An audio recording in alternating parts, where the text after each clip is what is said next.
Welcome to நர்மோஸ் life channel. இன்றைக்கி இந்த வீடியோவில் சூப்பரான குடல் குழம்பு எப்படி பண்ணுறதுன்னு தான் பார்க்க போகிறோம். குடல் குழம்பு வைக்கணுன்னாலே ஒரு பெரிய ப்ராசஸ் என்னென்னா, அதை நல்ல சுத்தமான முறையில் கழுவி எடுக்கிறது தாங்க. வாங்க எப்படி கழுவுறதுன்னு சொல்லித்தரேன். இன்றைக்கி நாங்கள் ஒரு குடல் வாங்கியிருக்கோம். 3 டேபிள் ஸ்பூன் போல் கல்லுப்பு சேர்த்துக்கோங்க. கையால் நல்லா பிசைஞ்சு விட்டு கழுவி எடுத்துக்கோங்க. அடுத்தது 3 டேபிள் ஸ்பூன் மஞ்சள் தூள் சேர்த்துக்கோங்க. அதுபோல் இது போல் நல்லா பெரட்டி விட்டு நல்லா கழுவணும். அடுப்பில் மிதமான அளவுக்கு தண்ணி சூடு பண்ணி உப்பு மஞ்சள் தூள் போட்டு கழுவி வச்சுருக்கோம் இல்லையா, அந்த குடலை உள்ளே சேர்த்துக்கலாம். பாருங்களேன், தண்ணி கலர் மாறவே இல்லை. இது போல் நல்லா சுத்தமாக கழுவி எடுத்துக்கோங்க. அப்போ தான் குழம்பு எந்த ஸ்மெல் இல்லாமல் இருக்கும். இப்போ தனியாக ஒரு பாத்திரத்தில் இந்த குடல்லாம் எடுத்து வச்சுக்கலாம். குழம்பு வைக்கிறதுக்கு ஃப்ரெஷ்ஷான மசால் வாங்க எப்படி தயார் பண்ணுறதுன்னு பார்த்துடலாம். அடுப்பில் ஒரு பாத்திரம் வச்சுக்கோங்க. 4 டேபிள் ஸ்பூன் போல் நல்லெண்ணெய் சேர்த்துக்கோங்க. எண்ணெய் நல்லா காயட்டும். குடல் குழம்பு சாப்பிட்றனால வாய்ப்புண் வயிற்றுப்புண் சரியாயிடும், உடம்புக்கு ரொம்ப நல்லது. இப்போ இதில் 4 வரமிளகாய் சேர்த்துக்கலாம். ஒரு குடலுக்கு 1/4 கிலோ போல் சின்ன வெங்காயம் உரிச்சு எடுத்து வச்சுக்கோங்க. 5 தக்காளி கழுவிட்டு அதையும் நறுக்கி எடுத்து வச்சுக்கோங்க. இப்போ மிளகாய் நல்லா வறுந்துருச்சு. இப்போது சின்ன வெங்காயம் உள்ளே சேர்த்துக்கலாம். கரண்டி வச்சு நல்லா கிளறி விட்டுக்கோங்க. வெங்காயம் நல்லா பொன்னிறமாக சிவந்து வதங்கி வரட்டும். இப்போ இதில் நறுக்கி வச்சுருக்க தக்காளியை உள்ளே சேர்த்துக்கலாம். தக்காளியை சேர்த்ததுக்கப்புறமா நம்ம கல்லுப்பு சேர்த்தோன்னா தக்காளி சீக்கிரம் வதங்கிடும். 1/2 டேபிள் ஸ்பூன் போல் கல்லுப்பு சேர்த்து வதக்கிக்கலாம். 5 நிமிஷம் போல் இதெல்லாம் நல்லா வதங்கி வரட்டும். இதில் 1/2 மூடி தேங்காய் குட்டி குட்டியாக கட் பண்ணி அதையும் உள்ளே சேர்த்துக்கலாம்.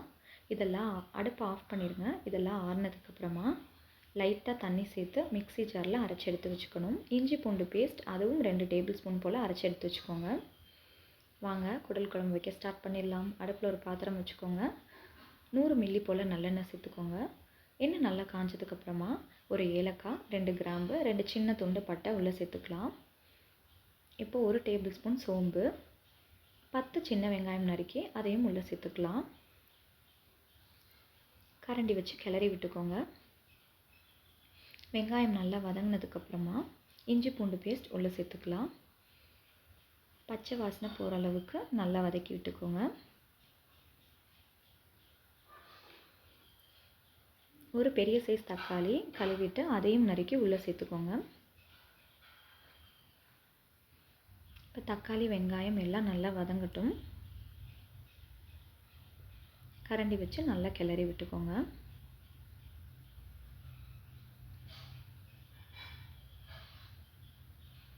இது போல் நல்லா வதங்கினதுக்கப்புறமா ஆல்ரெடி நம்ம உப்பு சேர்த்துருக்கோம் 1/2 டேபிள் ஸ்பூன். இப்போது 1 டேபிள் ஸ்பூன் கல்லுப்பு சேர்த்துக்கோங்க. கரண்டி வச்சு கிளறி விட்டுக்கலாம். இப்போது அரைச்சி வச்சுருக்க ஃப்ரெஷ்ஷான மசாலாவை உள்ளே சேர்த்துக்கோங்க.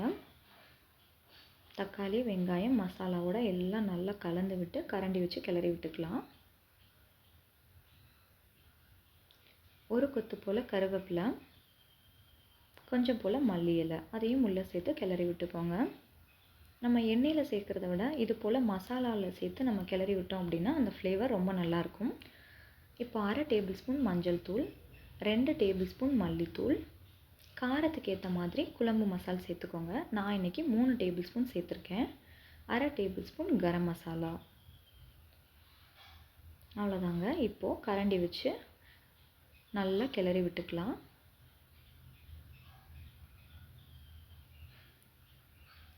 ரெண்டு நிமிஷம் போல் நல்லா வதக்கி விட்டுக்கோங்க.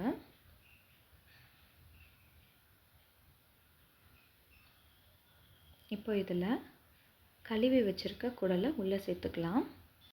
இப்போ குடல் கிரேவியாக வேணும் அப்படின்னா 2 செம்பு போல் தண்ணி சேர்த்துக்கோங்க. இல்லை நல்ல குடல் குழம்பாகவே வேணும் அப்படின்னா 4 செம்பு போல் தண்ணி சேர்த்துக்கலாம். நம்ம குக்கரில் தனியாக குடலை வேக வச்சு நம்ம குழம்புல சேர்க்குறத விட இது போல் ஃப்ரெஷ்ஷான மசால் ரெடி பண்ணி அந்த மசாலாலே குடலில் நல்லா வதக்கி விட்டு நம்ம வேக வைக்கிறனால குடல் குழம்பு ரொம்ப நல்லாயிருக்கும். இப்போ மசாலாவில் அந்த குடலை ஃபுல்லாக சேர்த்து நல்லா கரண்டி வச்சு பிரட்டி விட்டுக்கலாம்.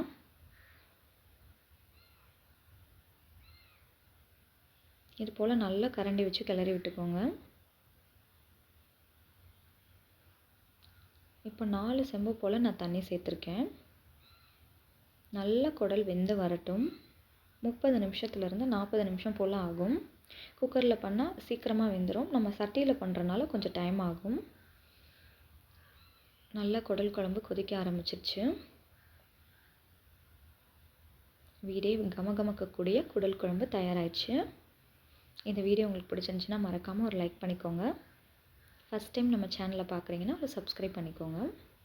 அடுப்பில் இருந்து இறக்குனாலும் மண் பாத்திரத்தில் வச்சுருக்கனால எப்படி கொதிக்குது பாருங்கள். இந்த குடல் குழம்பு இட்லி, சாதம் எல்லாத்துக்குமே ரொம்பவே நல்லாயிருக்கும். உங்கள் வீட்டில் இருக்கவங்களுக்கும் நீங்கள் இது போல் நல்லா செஞ்சு கொடுங்க. தேங்க்யூ ஃபார் வாட்சிங்.